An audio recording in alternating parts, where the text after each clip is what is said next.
That thing sounds good. It smells better than it sounds, too. I wish you could smell that BP T2.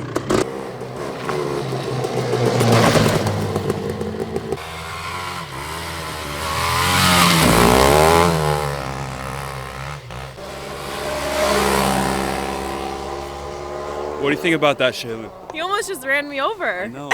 He's going too fast. He couldn't see.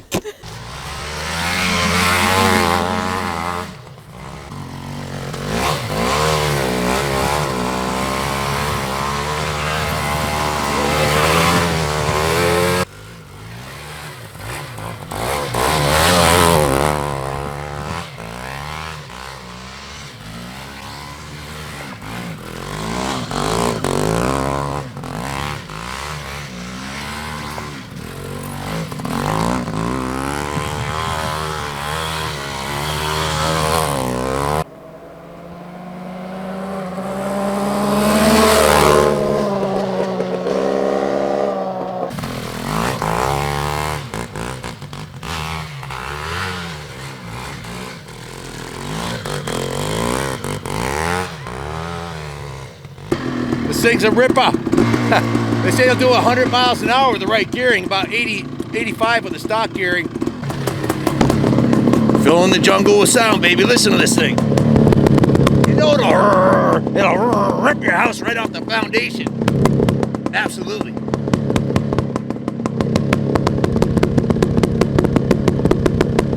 And before you Banshee boys come up and put a whole bunch of negative things in the comment about how your stock Banshee is faster, I'm just telling you what the magazine said. They said this was the fastest quad racer made. It's all on the internet. If it's on the internet, it must be true, right? What's up, boys? I'm back for my 7,000-mile motorcycle purchasing adventure, and we're going to start off this week with the baddest ass quad ever made. This is the Quadzilla. Suzuki originally, when they did the advertisement for this, they said it would do 100 miles an hour, and it will with the right gearing. This is the fastest two-stroke quad ever made. It's faster than the Banshee out of the box. The Banshee's only a 350 twin. This is 500cc of two-stroke rip roaring, rip your house off the foundation power. Pretty much a unicorn. We've been in this business for 10 years. We've never seen one come up for sale in the Northeast here that was nice. We've seen a couple parts bikes, but most of them got destroyed. They only made them for 4 years. They've been out of production for, let's see, over 30 years. So most of them were ridden into the ground by enthusiasts. So to find one like this is out of the Gilbert Patterson collection. It was on display in his private home museum. Gilbert was getting up there in years and had some medical issues. He had some medical bills he had to pay. So we bought this and some pristine BMWs, a Rickman CR900, and some other unobtainium motorcycles. But this is, in my opinion, the rarest two-stroke quad you can find on the market today. They just don't come up. We just went totally through the bike. A total of 26 hours labor was put into the bike. It has new rear brake pads, and the rear master cylinder was totally rebuilt. So the whole rear brake system was rebuilt. The front master cylinder was rebuilt with new front brake pads.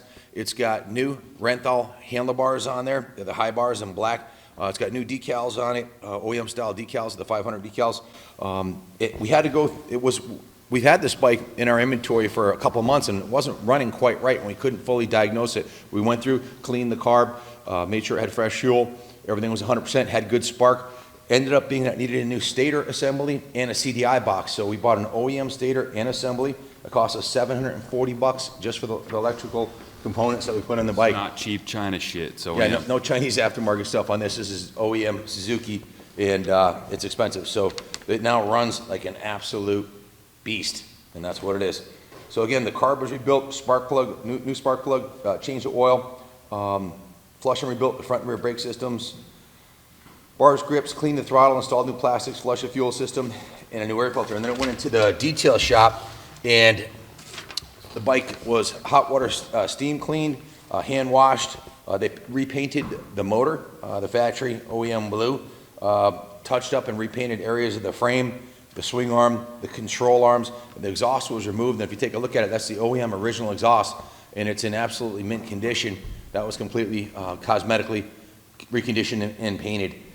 They plastic renewed the body panels, polished the wheels. It's an aftermarket set of wheels and tires on there. Put some new hardware on it, and just give it a full, what we call rotisserie detail, top to bottom. When Gilbert had the bike, he had done quite a bit of work to it. He had done the chains and sprockets and been through the motor, and he never rode the bike. He was an old timer. He's in his 60s. He bought it because he collected kick-ass machines, but he never rode it at all. He lived in Maryland in the city and just didn't have anywhere to ride it. So it was on display in his home museum. So along with the rest of his bikes, kick-ass machine. I think we'll let the pictures and the riding demo speak for itself. But if you have any questions, give us a call, 860-454-7024. Guys, one of the things I always tell you to check when you're buying a pre-owned quad or motor or dirt bike is the frame. The frame on this thing is absolutely pristine. This is obviously a very low-hour original bike. The original control arm, suspension. It even has the full floater stickers on the aluminum swing arm. The swing arm's not all beat up. Usually these are driven through the woods and through the sand and over logs, and everything gets destroyed. The original pegs are in mint shape, as is the brake lever. You can see that, and the exhaust.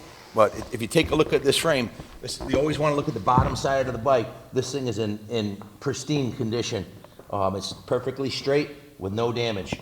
So this is a very, very low up. It's possible maybe it had the electric issue for many moons and they couldn't diagnose it. Maybe that's not why they wrote it, the guy that Gilbert bought it from.